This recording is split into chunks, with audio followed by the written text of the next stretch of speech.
Развитие внутреннего и въездного туризма в России. Власти Ингушетии планируют строительство в регионе нового санаторно-курортного комплекса. Своевременная эвакуация и проверка пожарной безопасности. Сотрудники МЧС провели учения в торговом центре в Сунже. Найти самых умных. В Назране продолжается региональный этап Всероссийской олимпиады.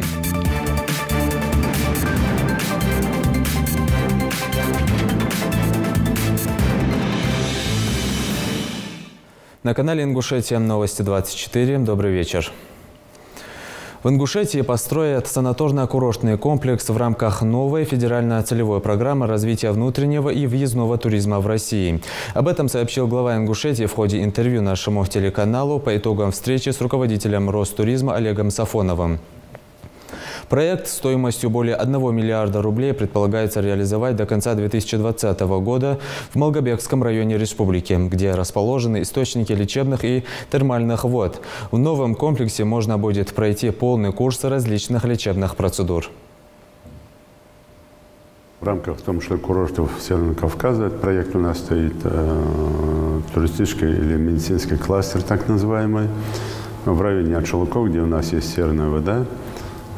Там все-таки построить комплекс, чтобы жители республики могли и гости могли. Почему? Потому что такое место нельзя его так, в таком виде оставлять, конечно.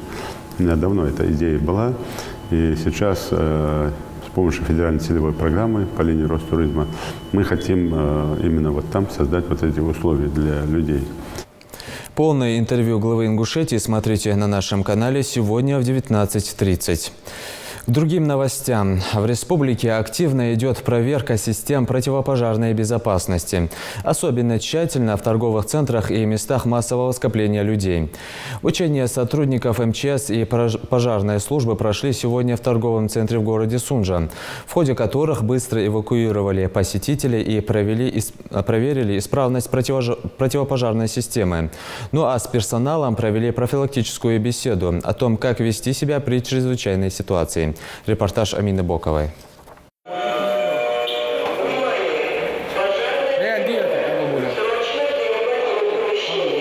Согласно легенде, в подвале торгового центра случилось возгорание. Прямо в обувном магазине, где сейчас находятся покупатели. Включается пожарная тревога, люди срочно покидают помещение.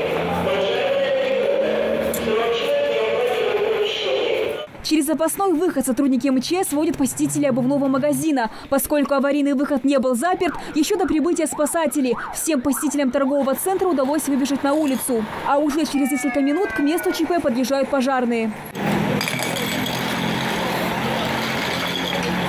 От ядовитого дыма спасателей защищает специальная маска и кислородный баллон. В такой экипировке можно 40 минут находиться в эпицентре пожара. Для эвакуации пострадавших у каждого из них есть дополнительная маска. Ну а первым делом пожарные отправляются к очагу возгорания. По легенде учений, пламя еще не перекинулось на первый этаж, поэтому спасатели сразу разворачивают пожарный шланг в сторону подвала.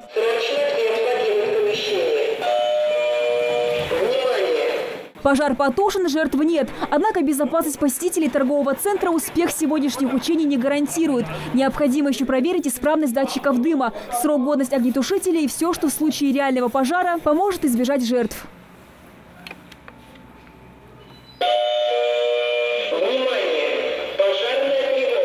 Датчики в порядке, теперь осталось проверить план эвакуации, запасные выходы и огнетушители. В этом же обувном магазине сотрудники МЧС осмотрели пожарно-спасательное оснащение. Оно соответствует всем требованиям. Такая же картина и в кафе, расположена на 3-м этаже. Единственное но – персонал торгового центра не знает, как вести себя при пожаре, как проходит эвакуация, где расположены аварийные выходы, и даже как пользоваться огнетушителем. Поэтому сотрудники МЧС проводят с продавцами профилактические беседы.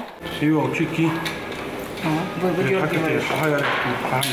Все, да? На расстоянии 2,5 метра от очага, не сработал, бросайте, берете второй огнетушитель.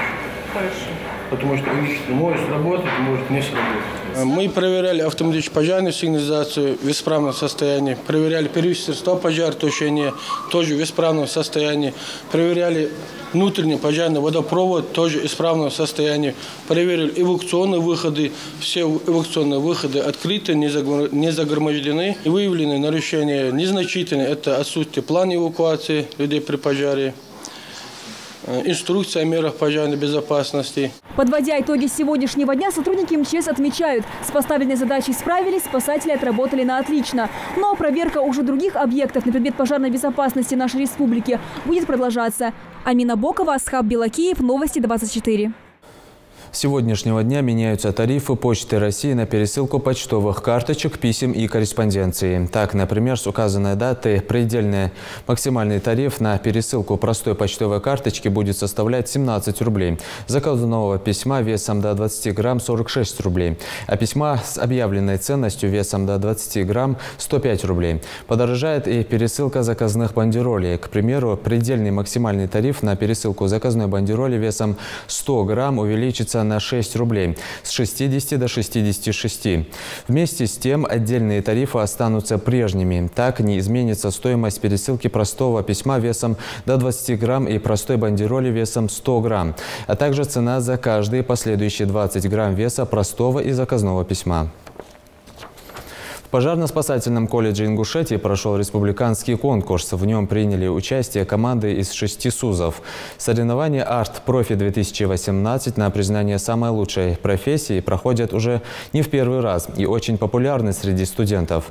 Кто в престиже, по мнению молодежи – строители, спасатели или ветеринары, узнавал Делимхан Калоев. С креативом и юмором решили подойти к этому конкурсу студенты Ингушского политехнического колледжа. Они представляют, пожалуй, одну из самых востребованных профессий как в регионе, так и во всей стране. Строители, именно так их будут называть через несколько лет. Адам Тичеев уже второй год подряд принимает участие в соревнованиях.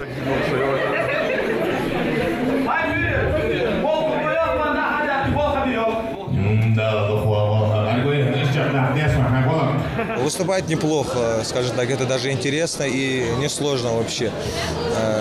Нужно, скажем так, обладать каким-то чувством юмора, что ли. Но это зависит еще от команды, командный дух. И я бы хотел сказать спасибо нашим преподавателям, они нам тоже помогали в этом. Мы готовились недолго, где-то 1,5 месяца максимум, да. Так как у нас были зачеты, у нас было мало времени. Но все, что могли, мы сделали. Участвуют в конкурсе помимо студентов и преподавателей. Организатором выступил Минобрнауки Ингушетии. Творческие выступления входят в программу соревнований, а оценивать ребят будут по 9 критериям. Это в первую очередь соответствие темы, сценарный замысел, режиссура, артистизм, оригинальность и, конечно же, зрелищность. Конкурс «Арт-Профи» в Ингушетии стал традиционным в системе профессионального образования, но цель его одна – повышение престижа рабочих профессий республиканских СУЗов.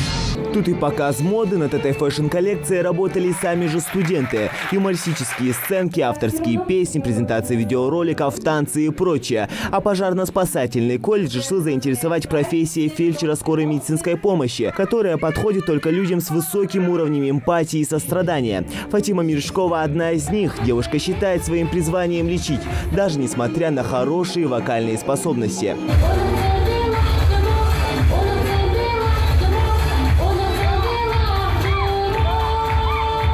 Моя мама работает медсестрой, и с самого детства я наблюдаю за ее деятельностью, то, как она заботится о других людях, и во мне это уже вложилось, и мне безумно хочется помогать другим людям, оказывать им помощь, мне это нравится, мне это по душе. Поэтому я выбрала именно профессию медицинской сестры. Несмотря на то, что медицина не очень творческая профессия, мы донесли ее юмористично, чтобы всем было интересно, а не скучно.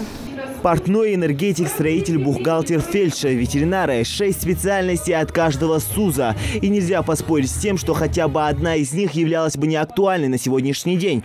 Колледж сервиса и быта представил специальность портного. Студенты этого направления уж точно знают толк в моделировании. Я люблю одеваться не так, как многие, как одеваются вот все. Я люблю что-нибудь индивидуальное, добавлять какую-нибудь деталь, не похожую на другие. Поэтому я выбрала именно это, чтобы можно было от себя добавлять какие-то детали и преподносить свой почерк. А вот эти ребята, пожалуй, стали фаворитами конкурса. Студенты Национального аграрного техникума представляют одну из редких, но самых необходимых специальностей – ветеринария. Профессия, призванная помогать братьям нашим меньшим. Пожалуй, студенты своим творческим подходом к выбранной специальности не оставили равнодушными ни одного зрителя. Мы должны спасти это бедное животное, потому что мы ветеринары! Я думаю, нам удалось показать, что ветеринария – это важная профессия, и мы приглашаем всех, кому нужна консультация или или помощь, связанная с сферой ветеринарии, приходите к нам и обращайтесь в Назранский агротех. Электроэнергетики Северокавказского топливно-энергетического колледжа своим выступлением на примере показали, насколько востребованными и незаменимыми они бывают при выключении света. Мы сегодня решили показать профессию электрика, так как на сегодняшний день эта профессия не очень престижная, но значимая для всех людей, важная профессия. Выходить на эту сцену многим участникам не впервой. Соревнования профессий между студентами СУЗов проходят уже в 6-й раз. А сам конкурс давно стал среди этих молодых людей не просто доброй традицией, а самой ожидаемой встречей. Такие мероприятия нужны студентам в первую очередь для их саморазвития, чтобы они полюбили свою профессию. Профессиональное образование помогает студентам развиваться и становиться профессионалами своего дела. По итогам конкурса первое место занял пожарно-спасательный колледж, второй – Ингушский политехнический, которые отстали от своих соперников на 1 балл, а третье досталось Назрановскому аграрному техникуму, который расположили жюри своим артистизмом и юмором. Зелимхан Калоев, Рамзан Миржоев, Новости 24. С популяризацией социальных сетей пользователи интернета получили неограниченные возможности общения. Наравне с пользой интернет несет в себе и скрытую угрозу. Репост или лайк некоторых публикаций может привести к ответственности вплоть до уголовной. Распространение экстремистских материалов в интернете стало главной темой заседания правового клуба в культурно-просветительском центре «Эсдел». На сегодняшний день обмениваться изображениями, видео и аудиозаписями в соцсетях стало настолько привычным делом, что люди уже перестают замечать, какая информация может нанести вред. Безумное копирование, хранение и распространение файлов может обернуться административным штрафом и арестом. Все чаще правоохранительные органы выявляют распространение экстремистских материалов в интернете. В частности, федеральным законом о противодействии экстремистской деятельности, статьей 11, и законом о средствах массовой информации, статьей 4 и прямо запрещено распространение через СМИ экстремистских материалов и осуществление экстремистской деятельности. Даже самый обыкновенный репост статьи, онлайн-книги, видео или аудиозапись на общедоступный сайт является наиболее грубым и распространенным нарушением.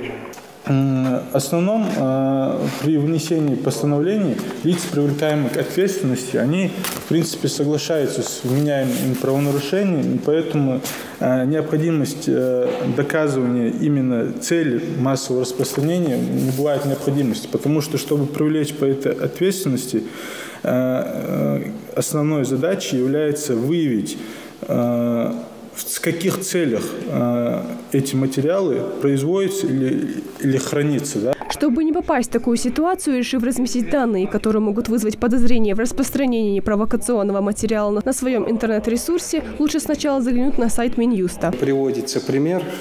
При осмотре страницы в сети интернет, если вами обнаружена информация, например, суицидального характера или иная запрещенная к распространению информации. То есть, да, здесь приводится пример, в каких случаях в социальной сети, в частности ВКонтакте, может быть содержаться противоправная информация. На заседании правового клуба собрались граждане с активной гражданской позицией, представители НКО, работники государственных и муниципальных учреждений, предприниматели, студенты и просто желающие узнать о своих правах. К примеру, Милана Заурова узнала о школе правовых компетенций от своего преподавателя. Теперь девушка знает, как нужно вести себя в случае, если попадет в такую ситуацию. Сегодня была очень интересная тема, которая велась непосредственно не только здесь. Это была затронута проблематика, очень серьезное отношение. Я думаю, это эффективно устраивать такие мероприятия. Было бы еще здорово, если бы они устраивались еще чаще, не только в этих местах, то есть не только в школе. За 2017 год выявлено 17 нарушений за распространение экстремистских материалов в сети. В целях противодействия распространению таких материалов в интернете пользователю следует зайти на сайт Роскомнадзора и отправить сообщение с ссылкой на аккаунт с нарушением. В течение некоторого времени страничка будет заблокирована, а админа сайта привлекут к уголовной ответственности. Ната Евлоева, Рамзан Миржоев, Новости 24. В Ингушетии в рамках программы «Безопасный город» установят 500 камер видеонаблюдения. В Магасе уже функционирует 39 камер видеонаблюдения с хорошим качеством картинки. В скором времени они появятся и в других населенных пунктах региона. Реализация данного проекта в республике проводится в 2 этапа. В рамках первого с апреля по октябрь 2017 года провели техническое и рабочее проектирование системы комплекса на территории всех муниципальных образований региона. Срок второго этапа продлится до декабря 2021 года. Напомню, программа направлена на обеспечение правопорядка, охраны собственности и безопасности граждан в любом населенном пункте республики. Выявление самых умных – такова цель регионального этапа Всероссийской олимпиады на знание точных наук. Уже второй день более 100 школьников из различных районов республики принимают участие в интеллектуальной битве, которая проходит в 2 потока раздельно для учащихся 9-10 классов в школе номер 1 города Назрань. Подробности в сюжете нашего корреспондента. Регистрация на пункте, выдача талонов каждому участнику и рассадка в шахматном порядке. Процедура почти напоминает сдачу единого госэкзамена. В начале олимпиады проводят инструктаж, после чего ребята и приступают к выполнению заданий. Всероссийская олимпиада школьников дала старт отборочному этапу по всей стране еще накануне, где учащиеся демонстрировали знания в области математики и информатики. Сейчас же им предстоит встретиться с еще одной точной наукой – физикой. И буквально все пришли сюда только с одной целью. Чтобы проверить свои знания и получить новые знания. Я участвовала уже в школьных и других этапах, и получив там места, пришла сюда. И также пришла сюда, чтобы получить какое-нибудь место. Новые знания получить. И мне интересно было себя проверить, найти тему. Олимпиада школьников – пилотный проект Россети. Для каждого его участника главное условие – знание точных наук, поскольку именно они необходимы для освоения электроэнергетической профессии. Но проверить свои знания для Лилии Цицкиевой не единственная цель. В планах у участницы еще и победа, а готовилась девочка основательно. С того момента, как я узнала, что вообще эта олимпиада существует, что я должна буду на нее поехать, я поняла, что надо будет готовиться. Это совсем другой уровень, и, естественно, понятно, свои какие-то недоработки, но незначительные, свои пробелы. Я решила, конечно же, краткие сроки восполнить, и думаю, у меня это получилось. Но все равно понятно то, что олимпиада значительно сложнее, чем мы могли себе представить, и есть еще к чему стремиться в будущем. Впрочем, для детей это уже второй соревновательный день. Лейла Дзейтова, пожалуй, в результатах не сомневается и надеется получить заветную путевку на заключительный этап. Задания были сложные, но они были решаемы, и я надеюсь, что я справилась с этим заданием и могу пройти на следующий этап. Участники Олимпиады, учащиеся 9 и 10 классов со всего региона. Группы разделены на 6 аудиторий в левом и правом крылах школы. Желающих проверить свои способности и знания оказалось почти сотня. Мы очень строго и четко следим за соблюдением регламента, проведением мероприятия. Как было ранее сказано, очень строго отслеживаем. Здесь абсолютно недопустимы какие-то недопустимые источники информации, чтобы были пронесены в аудиторию. Каждый ребенок на самом деле показывает, на что он способен. И, как я вижу, у нас реально много способных детей, грамотных, имеющих желание и возможность себя проявить. Заявлены были все районы Ингушетии, участников немало принимают участие в Олимпиаде. Цель проведения Олимпиады одна – выявить одаренных, способных техническому творчеству и инновационному мышлению учащихся, планирующих свою профессиональную деятельность в электроэнергетической отрасли. На всех региональных площадках соревнования проходят в единые дни, а хозяйкой проведения мероприятия в Ингушетии стала первая школа Назрани. Очень радует позитивный настрой детей и их воля и желание к победе. Также хочется отметить, что дети довольны организацией и проведением Олимпиады. За всем происходящим четкий контроль ведут наблюдатели. Они же и сотрудники филиала ПАО МРСК Северного Кавказа «Ингушэнерго», которые тщательно следят за нарушениями, возможно, своих будущих коллег. Сдает, телефоны сдает, никаких письменных заметок, ничего мы не заметили у детей. С нашей аудитории дети даже и не выходили, пока они полностью не сделают свою работу и не сдадут полностью весь свой материал. Светлая Олимпиада станет билетом на осуществление своих целей. Отличившиеся ребята смогут выбрать востребованную и интересующую профессию в области электроэнергетики, а также заранее начать готовиться к поступлению в вуз. Победители первого этапа Олимпиады примут участие в заключительном, который пройдет в Пятигорске 21 апреля. А уже лауреаты второго этапа получат право участвовать в энергетической проектной смене в одном из престижных образовательных центров на морском побережье. Зелимхан Калоев, Гапур Чахкиев, Новости 24.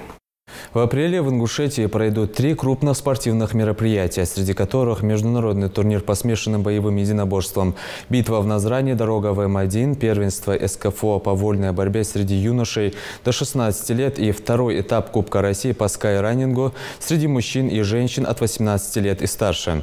Об этом на расширенном заседании правительства Ингушетии доложил министр по физической культуре и спорту республики Дауд Алхазуров.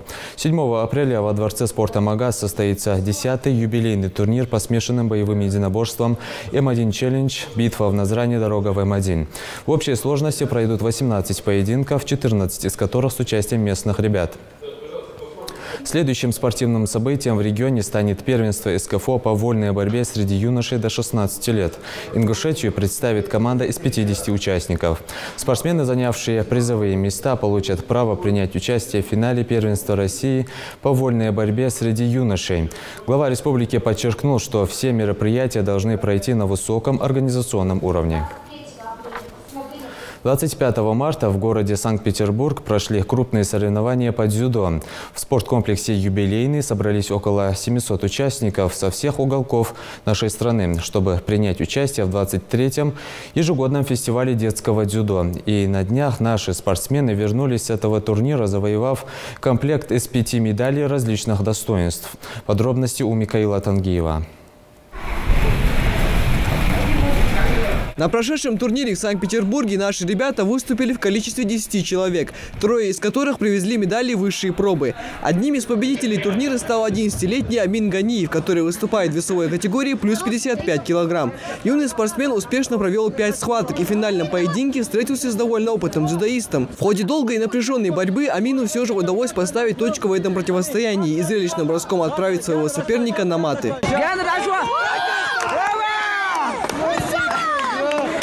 Победитель признается, что финальная схватка была для него самой сложной и считает, что стать фаворитом встречи ему помогло умение грамотно контролировать своего соперника.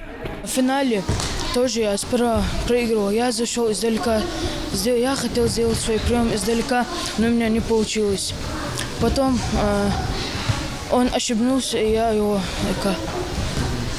выиграл. Вторым обладателем награды высшей пробы стал Магомед Алгатов, выступающий в весе 29 килограмм. Он также провел 5 встреч и с легкостью одержал победу в каждой из них. Начинающий дзюдоист делится, что упорно готовился к этим соревнованиям, благодаря чему в крайней схватке удалось большим отрывом взять верх над своим оппонентом. Финальный бой я провел бой с спортсменом с Москвы. Я победил его с помощью броском переднюю подножку. Я хочу стать, как Хамурзаев Хасан, олимпийским чемпионом. И, наконец, третьим победителем и обладателем заслуженной золотой медали стал 12-летний Ислам Султыгов, выступающий в весовой категории 32 килограмма. В спортивную секцию он пришел сам, и вот уже на протяжении 6 лет занимается этим видом спорта. О своем решении спортсмен ни разу не пожалел. Этот спорт очень хороший, и там разные атаки, там техники очень хорошие. Перед тем, как отправиться на этот турнир, Ислам наравне с товарищами по команде ежедневно по 2 часа занимался в спортивном зале, полностью посвятив себя тренировкам.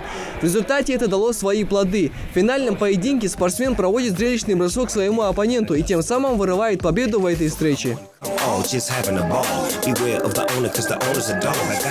Это не первый раз, когда дзюдоист поднимается на верхнюю ступень пьедестала почета. Ислам до этого чемпионата уже 6 раз становился победителем различных соревнований, в связи с чем его смело можно отнести к спортсменам из разряда опытных борцов. Молодой дзюдоист с гордостью вспоминает, как для него сложился второй день турнира. Я досрочно все схватки выиграл сразу.